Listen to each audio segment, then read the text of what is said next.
And back out here live again. Thousands have landed here to Park 78 on the city's west side. It took about an hour or so for them to march to this location following a nearly 2-hour rally that kicked off at Union Park about 1 o'clock this afternoon. You can see it right now. Demonstrators are now tearing fencing down. This is the first that we're seeing. You see it right here live on air. These demonstrators have torn the fencing down. They're now trying to hop over the fence, but on the other side of the fence right now, you do see security that have lined this perimeter. We see a number of Chicago police. We see Secret Service agents. We also see what we believe are out-of-state police. Again, this is the secure perimeter that is right outside of the United Center. The group landed here within the last 20 minutes or so. There are thousands that are part of this demonstration that's taking place today. And everything, for the most part, has remained peaceful. I will tell you, this is the first time that we've seen any type of disorder. You see a gentleman right now climbing on top of one of the concrete beams here. Again, someone has blown down one of the fences, but as we look across the street, police do not seem bothered. They're continuing to monitor the situation as you continue to hear those chants. Now, we did hear within the last 10 minutes that the group was going to head back to Union Park where this protest originated. But there seems to be many folks that are still staying behind. They are chanting "Our streets, no justice, no peace." Again, this is the scene here outside of the United Center perimeter. We will continue to monitor this situation. Earlier, about a little bit over an hour ago, we did hear from Police Superintendent Larry Snelling, who said, "We have no fear," quote, "there has been no issues." That was about an hour ago, but we are seeing what appears to be some agitators now, again, climb over the fencing. Some folks even shaking the fencing. They're throwing rocks.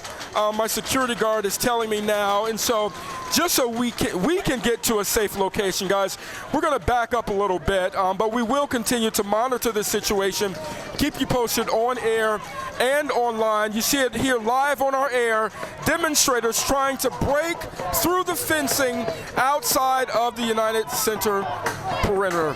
That's the latest here on the west side. Nate Rogers, Fox 32 Chicago. And Chicago police are here and they are ready. This is all strategic by the Chicago Police Department on both sides of this perimeter.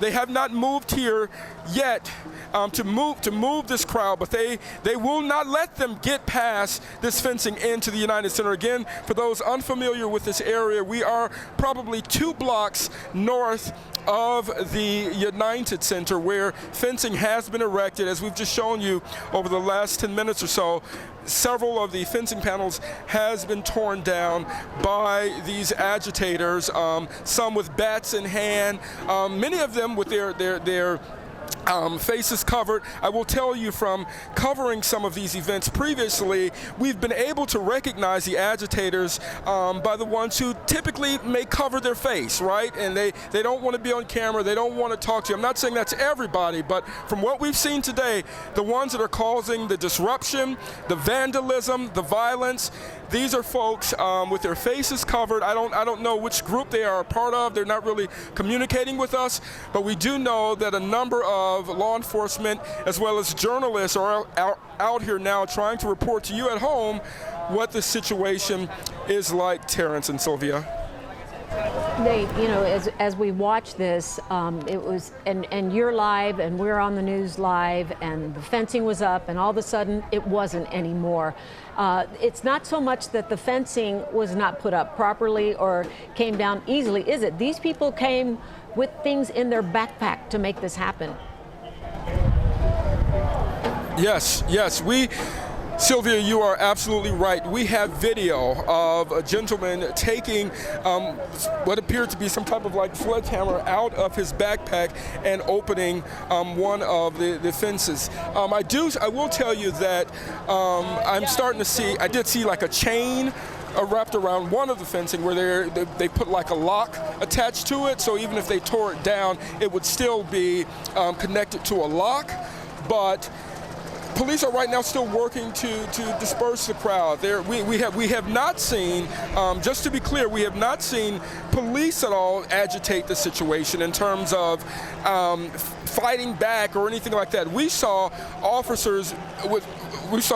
demonstrators or agitators throw rocks at officers, but the officers, as you're seeing them right now, have stood in position. The only change that we've seen outside of one officer who appeared to just raise his firearm, we've seen some officers put on what appeared to be gas masks, but there's been no gas sprayed or anything like that. In fact, for the last 10 minutes or so, or however long we've been on with you all, they have allowed this group to continue to stay here in what is the perimeter outside of the United Center. I'm sure it won't be for long, but again, this is a very strategic move by the Chicago Police Department.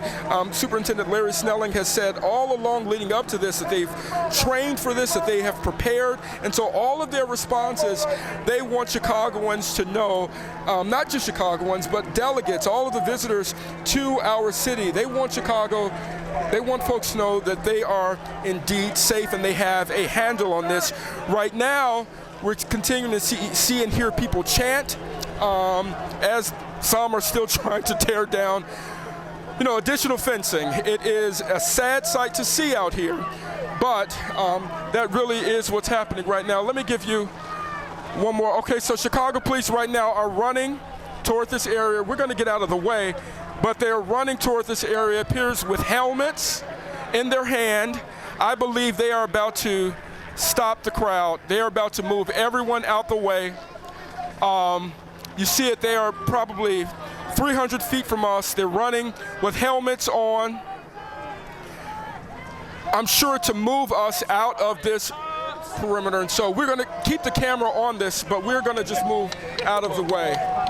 Yeah, we're standing on Washington Boulevard right now where they broke through the fencing. And as you can see back there, probably 30 or 40 Chicago police officers apparently in riot gear. They were jogging down the street towards the west where we're located. They have stopped their run right now and have formed a line across the street over the two lanes. You can probably hear the people chanting behind me. There's a large number of protesters that broke down a fence on the north side of Washington and are standing within the confined area. There are two fences along Washington, one on the south side of the street, one on the north side of the street. They were able to breach the north fence, but not the south fence. And now we have the Chicago police, as you see, walking towards us. This is going to be an interesting confrontation. The protesters behind me have their fists raised in the air, are chanting. They are eager for some sort of a confrontation here with police, it would seem. And the police are eagerly walking in this direction as well. I'm going to start getting a little bit closer to it. There you go. They're about 50 feet, 60 feet away right now and continuing to march west on Washington Boulevard. Let's see what they do when they get here. They're obviously going to have to move a lot of the media out of the way first. There's a line of cameras. And now we have some of the protesters coming to the front of the line, yelling obscenities at the police. I saw something thrown in the direction of the line of police. There you see one officer giving instructions. Oh, there's somebody just threw a can from the other side of the fence. The crowd agitating for a fight here, it would seem to appear. And the police are certainly looking to give them what they might be looking for. Although the police are just backing up everybody. There you see protesters in front being pushed back forcibly by the Chicago police officers in riot gear. Vacate the area right now. We're being told by Glenn Brooks with the Chicago Police Department, we're being ordered to vacate this area, but there's really nowhere to vacate to at this point. There's only a small breach in the fence on the north side of the street, and it is blocked right now by protesters. There There you see there's some pushing and shoving. There's some confrontation. The officers on the front of the line are using their batons, holding them one in each hand across their chest, and occasionally as they step forward, pushing a protester. In the park. Let's go. Tom Ahern from the Chicago Police Department now telling us to move into the park to the north, Park 578. Again, the problem with that is that the protesters are blocking the breached portion of the fence, and we have nowhere to get, no way to get back into that area right now. Let's go. Come on. Let's go. Okay, now they were clearing a spot, and they're going to ask us to move it through the fence into the park so that the police can begin making arrests here. You see somebody just threw a sign over the fence into the area where the police are standing. The officers, again, shoulder to shoulder, crossing 2 lanes of Washington Boulevard. There goes another sign. So far, we've seen signs, cans. I haven't seen any bottles or any heavy objects thrown at the police. And behind me, which you can't see right now, there's just as many officers behind us as there are in front of us. So the protesters who breached the fence are now pinned in. And I see that there are apparently some arrests beginning to be made off to the right here. Some people got pushed to the ground. There's a protester on the ground. Let's go. Idiot, let's go. Everybody, let's go. Hold it down. Cam. All right, we're getting pushed Get her down. towards the Yep, we got you. exit of this area. Yep. I'm going to step out of the way. Whoa, whoa, whoa, whoa. No one's listening. I'm going to ask Ed, my photographer. He was on the front line when the police marched up on the protesters, and the protesters were marching towards the police. Ed, what was happening right there? Well, when they made their decision to begin their move, they just pushed their way through, saying get out, but there was no way to get out because all the barricades were cement blocks. So as we were trying to get out, they would push us, elbow us, and we were just trying to hop over the cement median, and there was nowhere to go. So they were trying to push us out to nowhere to go. Was it the police officers? It was officers, yeah. Okay. They were touching the equipment, they were pushing my body with their arms, and they were shoving protesters as well. Yeah, I could and I see just happened with to be their up there nightsticks, and- they yeah. were kind of holding them I- crossways across their chest Right. and shoving them backwards. And eventually, when they got to the protesters, they pushed the protesters right into all the photographers. So, Back there, I see Police Superintendent Larry Snelling now walking. If you can see back there, Ed, in fact, right through that open panel. He's walking along the line behind the officers that are now standing on the north side of Washington Boulevard. Their nightsticks in their hands, standing in formation. Their legs spread wide, shoulder to shoulder, creating a police human barricade, if you will, on the other side of this fence. Let's take a look around right now. Again, this is Park 578. This is one of the parks that had been designated for speakers. A stage had been set up here. This was going to be a stopping point for the march as it went from Union Park about 3 blocks to the east. They were going to come down this way, actually over a block north of here on Maypole, but they evidently came across the park, and then some people began pulling out some of those fence panels. I hear that people had hammers or had some equipment in bags that they were carrying with them, and may have used that to dislodge some of the metal gratework here. But again, all the people are back in the park. The police are standing at attention. And Superintendent Snelling is walking back and forth, surveying the situation. All the protesters appear to have been removed from the breached area now. They're walking back in towards the park, and we don't know whether there are any arrests made. We do know I saw a couple of protesters on the ground being held by police, but I didn't see any wagons show up or anybody physically removed from the site. Want to know Chicago politics? Listen to Paris. Elections, conventions, corruption. There's a lot to get to. Paris Schutz, the most trusted name in Chicago politics, Making sense of the issues that impact all of our lives. is on Fox Chicago.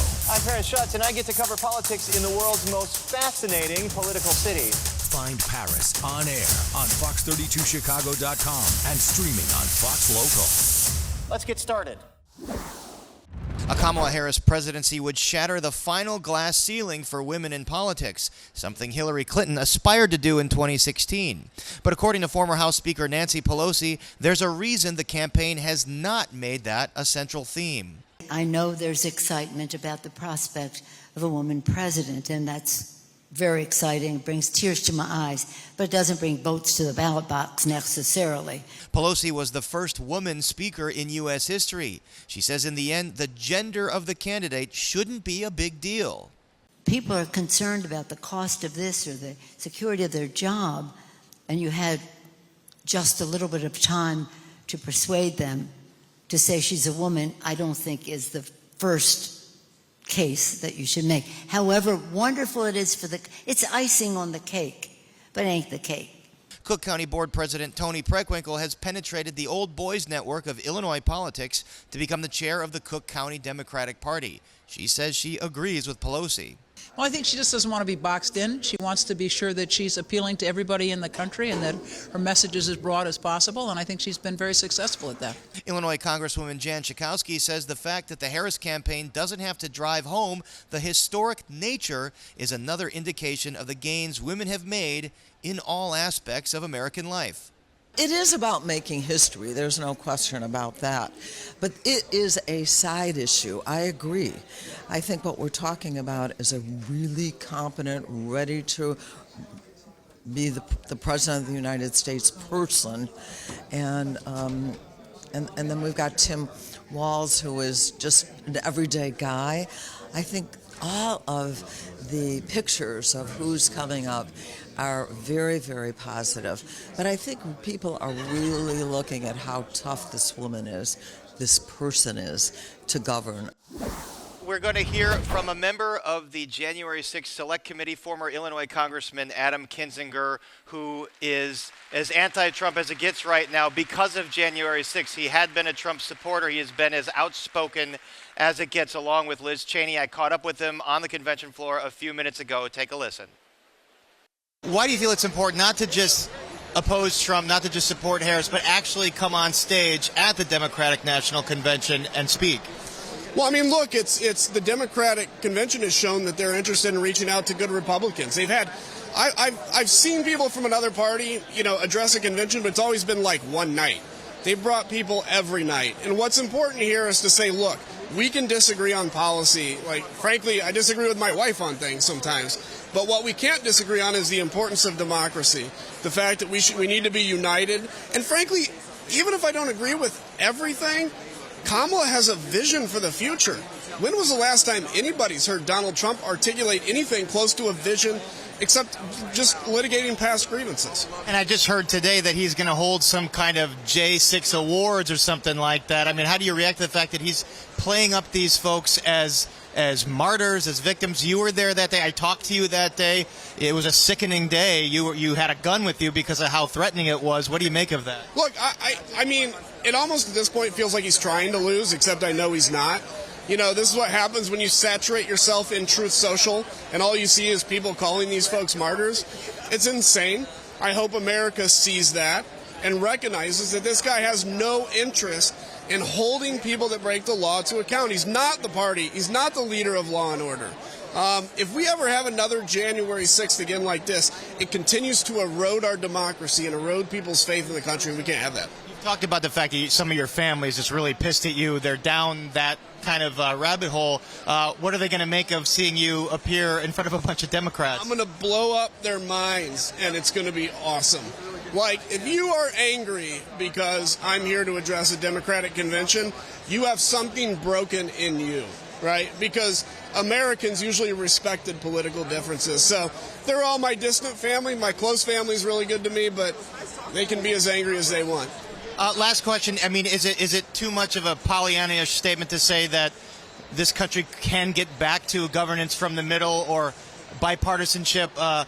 The Republican Party can move away from perhaps MAGA extremism and be a party that does want to work across the aisle? I think it's possible, but the only way to get there is through Donald Trump losing. I mean, if he wins, it's going to reinforce to the Republicans that, a guy like Donald Trump is who you need. He has no interest in anybody but himself. I mean, literally, the guy has never had a thought about anybody beyond how something impacts himself. So the only way to get to a resurrected Republican Party is to go through the first part of that and see a destroyed, defeated Republican Party.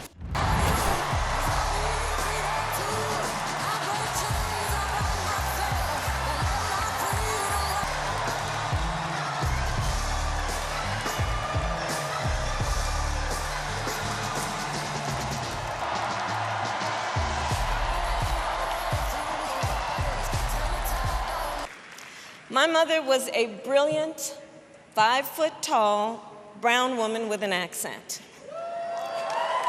And as the eldest child, I saw how the world would sometimes treat her. But my mother never lost her cool. She was tough, courageous, a trailblazer in the fight for women's health, and she taught Maya and me a lesson that Michelle mentioned the other night. She taught us to never complain about injustice, but do something about it. Do something about it. That was my mother. And she taught us, and she also taught us, and never do anything half-assed. And that is a direct quote. And so, on behalf of the people, on behalf of every American, regardless of party, race, gender, or the language your grandmother speaks, on behalf of my mother and everyone who has ever set out on their own unlikely journey, on behalf of Americans like the people I grew up with, people who work hard, chase their dreams, and look out for one another, on behalf of everyone whose story could only be written in the greatest nation on earth, I accept your nomination to be President of the United States of America. As a part of his agenda, he and his allies would limit access to birth control, ban medication abortion, and enact a nationwide abortion ban with or without Congress. And get this, he plans to create a national anti-abortion coordinator and force states to report on women's miscarriages and abortions. Simply put, they are out of their minds.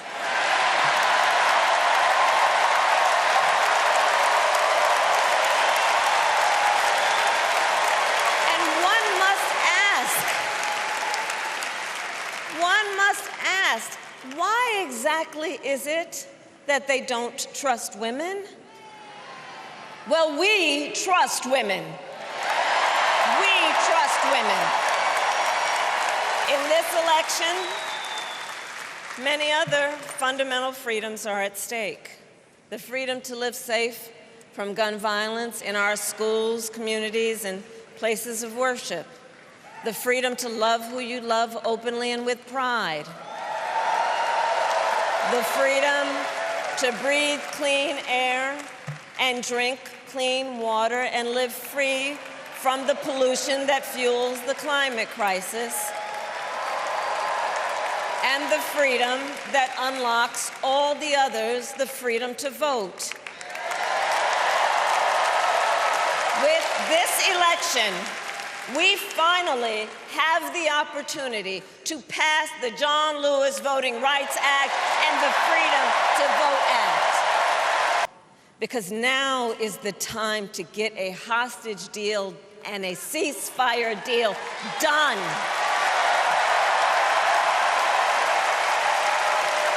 And let me be clear, I will always stand up for Israel's right to defend itself, and I will always ensure Israel has the ability to defend itself because the people of Israel must never again face the horror that a terrorist organization called Hamas caused on October 7, including unspeakable sexual violence and the massacre of young people at a music festival. At the same time, what has happened in Gaza over the past 10 months is devastating. So many innocent lives lost. Desperate, hungry people fleeing for safety over and over again. The scale of suffering is heartbreaking. President Biden and I are working to end this war such that Israel is secure, the hostages are released, the suffering in Gaza ends, and the Palestinian people can realize their right to dignity, security, freedom, and self-determination.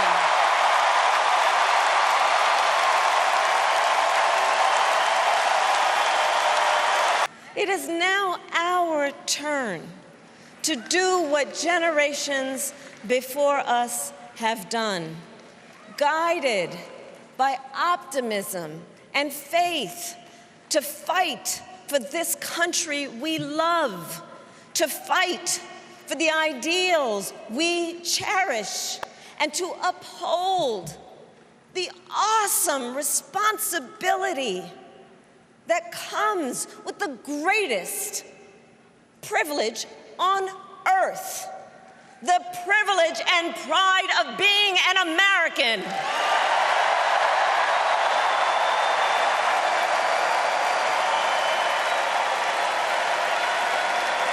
So let's get out there, let's fight for it, let's get out there, let's vote for it, and together let us write the next great chapter in the most extraordinary story ever told. Thank you. God bless you, and may God bless the United States of America. Thank you all. Fox Local, your smart TV hub for streaming Fox 32 News. Original stories. Of all your characters, whose soul are you most worried about? That's a good one. And Chicago sports talk. Nowhere are the stakes higher than they are right here. No subscriptions, no antenna. Just search Fox Local on these streaming platforms and start watching. Something wonderfully magical is in the air, isn't it? Yeah. You know, we're feeling it here in this arena, but it's spreading all across this country we love. A familiar feeling that's been buried too deep for far too long.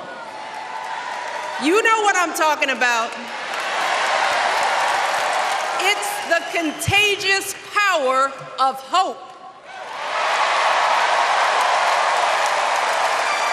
The anticipation, the energy, the exhilaration of once again being on the cusp of a brighter day.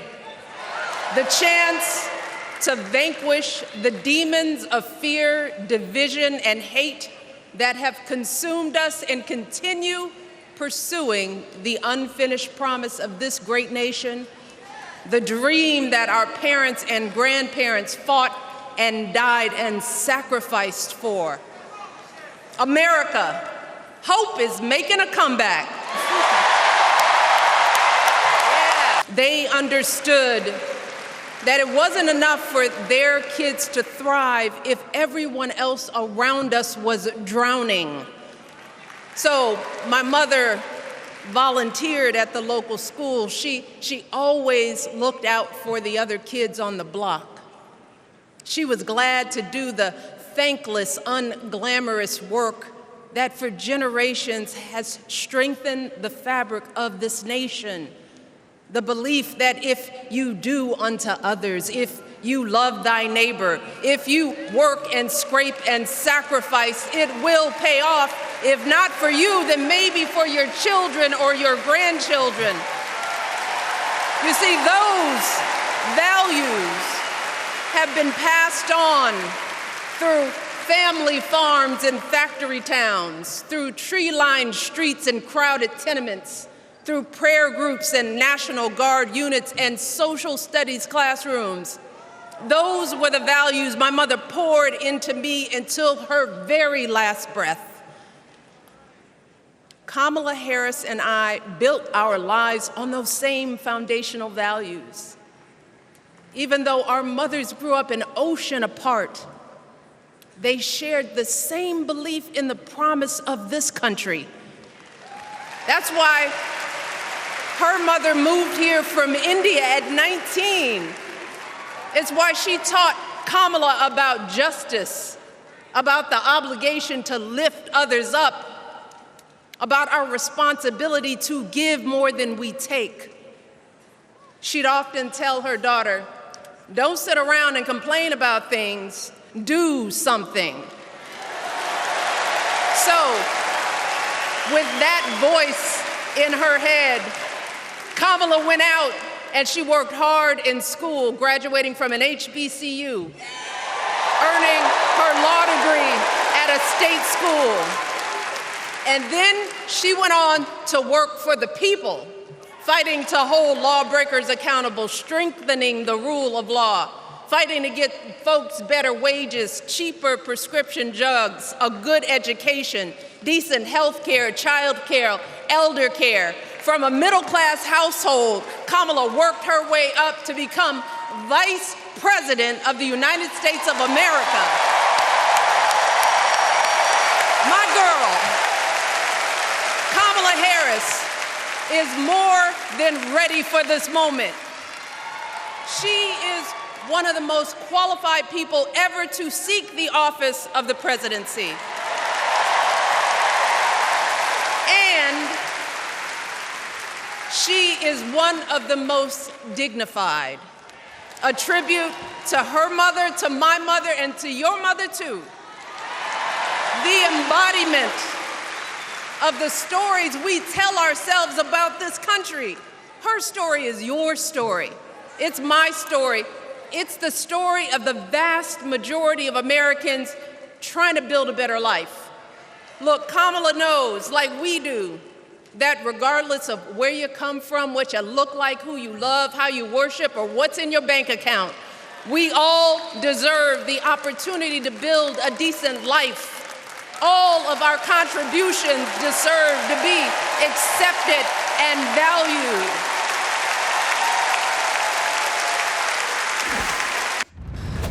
But more often than not, what I've witnessed and experienced are human beings, both conservative and liberal, who may not agree with each other, but who'd still help you in a heartbeat if you were in trouble. These are the people who make me proud to say that I am an American.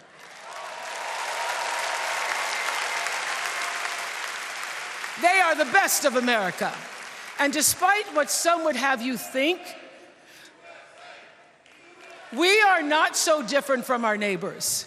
When a house is on fire, we don't ask about the homeowner's race or religion. We don't wonder who their partner is or how they voted. No, we just try to do the best we can to save them. And if the place happens to belong to a childless cat lady,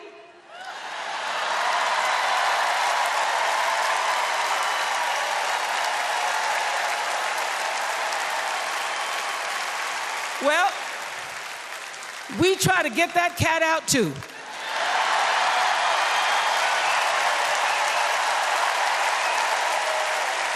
Because we are a country of people who work hard for the money. We wish our brothers and sisters well, and we pray for peace.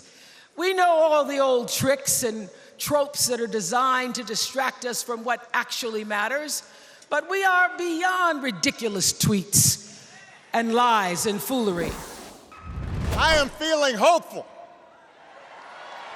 because this convention has always been pretty good to kids with funny names who believe in a country where anything is possible. Because we have a chance to elect someone who has spent her entire life trying to give people the same chances America gave her. Someone who sees you and hears you and will get up every single day and fight for you. The next president of the United States of America, Kamala Harris. As president, she won't just cater to her own supporters and punish those who refuse to kiss the ring or bend the knee. She'll work on behalf of every American. That's who Kamala is. And in the White House, she will have an outstanding partner in Governor Tim Walz. It's the honor of my life to accept your nomination for Vice President of the United States.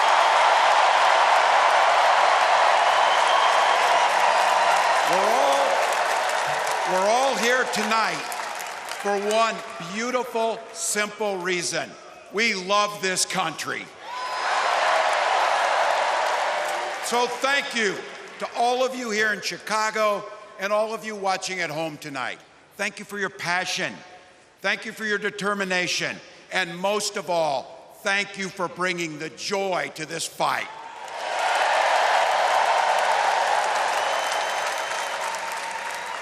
Now, I grew up in Butte, Nebraska, a town of 400 people.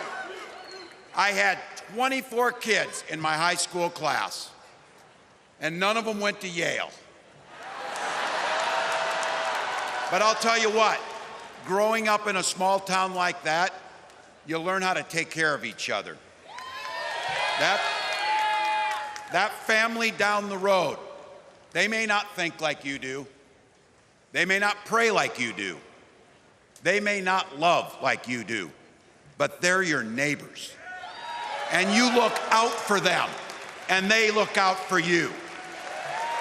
Everybody belongs, and everybody has a responsibility to contribute.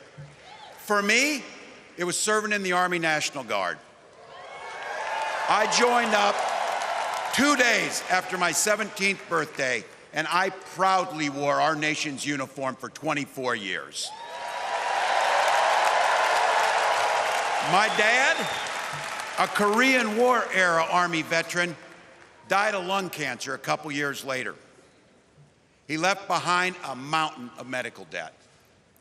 Thank God for Social Security survivor benefits. And thank God for the GI Bill that allowed my dad and me to go to college, and millions of other Americans. So there I was, a 40-something high school teacher with little kids, zero political experience, and no money, running in a deep red district. But you know what? Never underestimate a public school teacher. Never.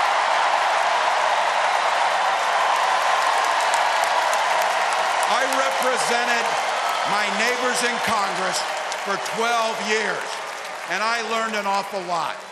I learned how to work across the aisle on issues like growing the rural economies and taking care of veterans. And I learned how to compromise without compromising my values. Then I came back to serve as governor, and we got right to work making a difference in our neighbors' lives. We cut taxes for the middle class.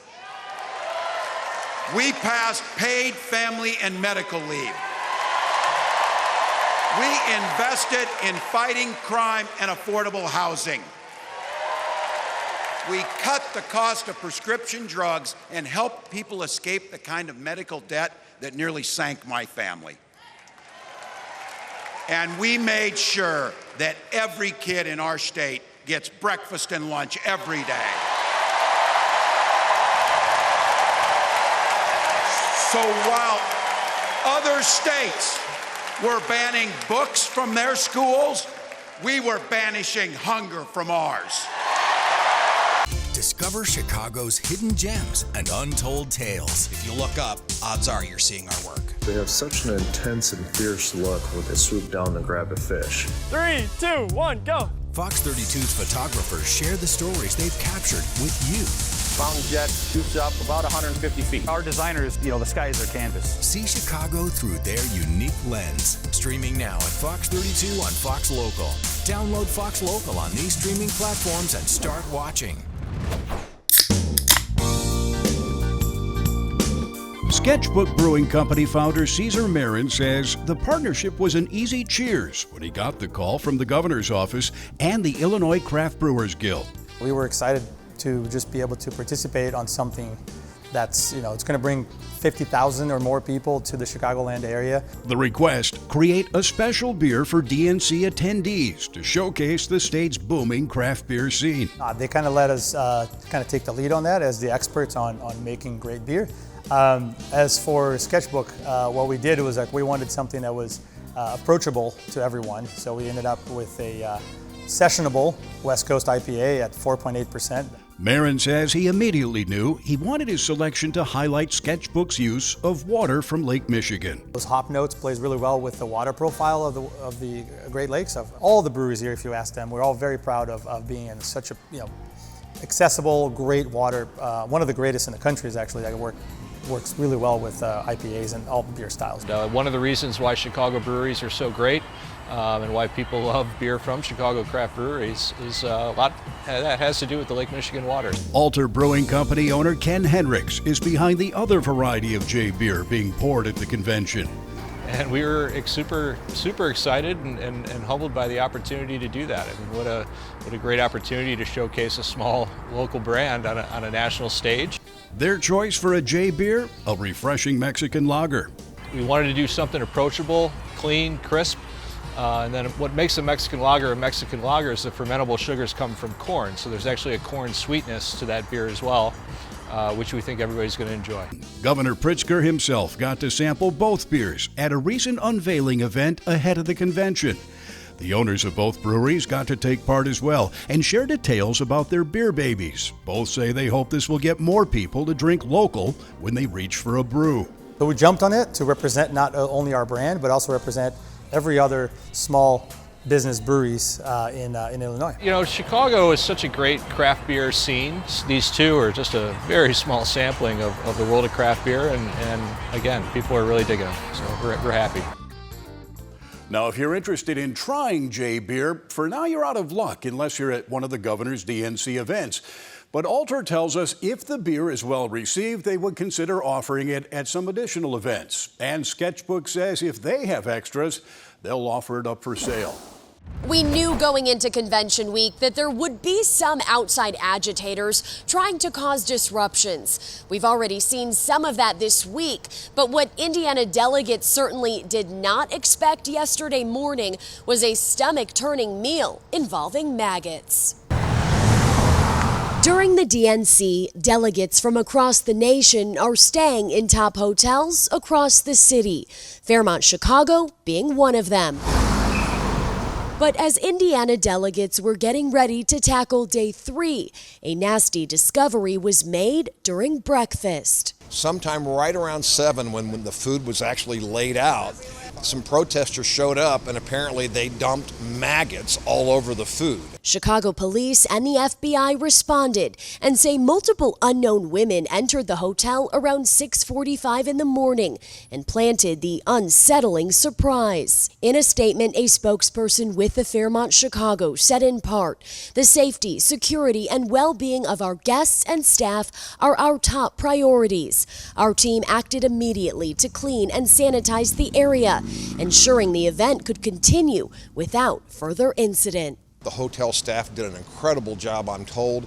It was removed, everything was cleaned, and they prepared new food. Dave Crooks, former member of the Indiana House of Representatives and current 8th District Democratic Party chairman, says the disruption at first went largely unnoticed. That's some of the nonsense we've had to put up with, but this is not 1968. This is 2024 Chicago. We're moving forward, and we've got worse things to worry about than a bad breakfast with maggots. We're trying to beat Donald Trump. We're told that food was replaced so quickly that no one, thankfully, was able to consume it. Now, a very similar incident unfolded just last month at the Watergate Hotel in Washington, D.C., where a group of pro-Palestinian activists released maggots and crickets to protest Israeli Prime Minister Benjamin Netanyahu's visit.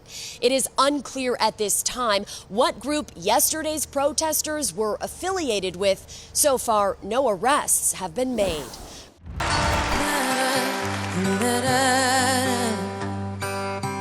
We are searchlights we can see in the dark. We are rockets pointed up at the stars. We are billions of beautiful hearts.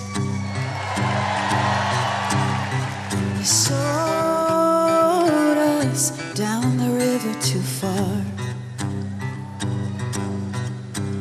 What about us? What about all the times you said you had the answer? What about us?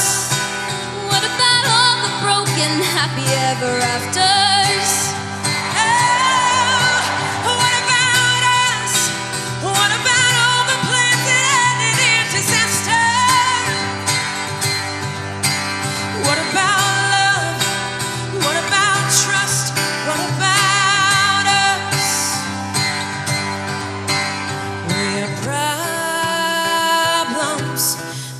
To be solved.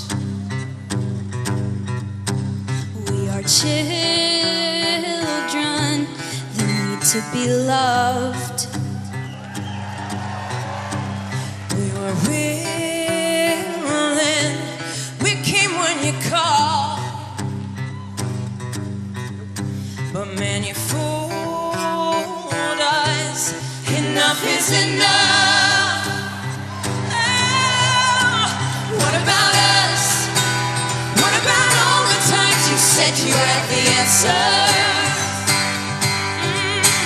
What about us? What about all the broken happy ever afters? What about us? What about all the plans that ended in disaster? What about love? What about trust? What about us?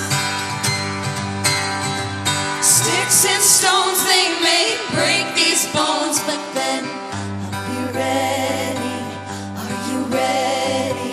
I don't want control, I want to let go.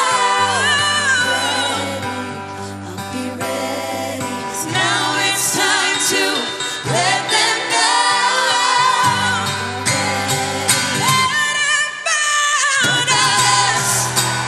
What about all the times you said you had the answers? So what about us? What about all the broken happy ever afters? What about us? What about all the plans that ended in disaster? What about love? What about trust? What about us?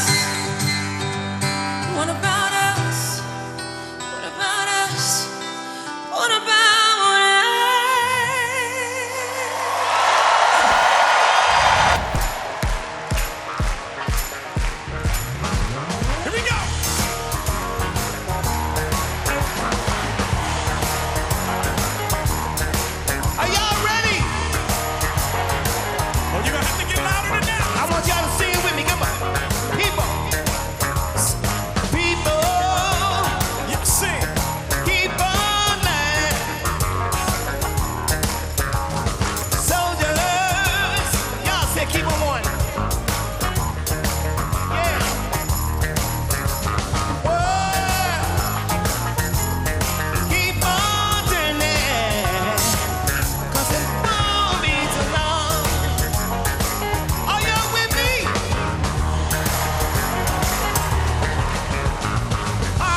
This has been your Fox 32 Week in Review.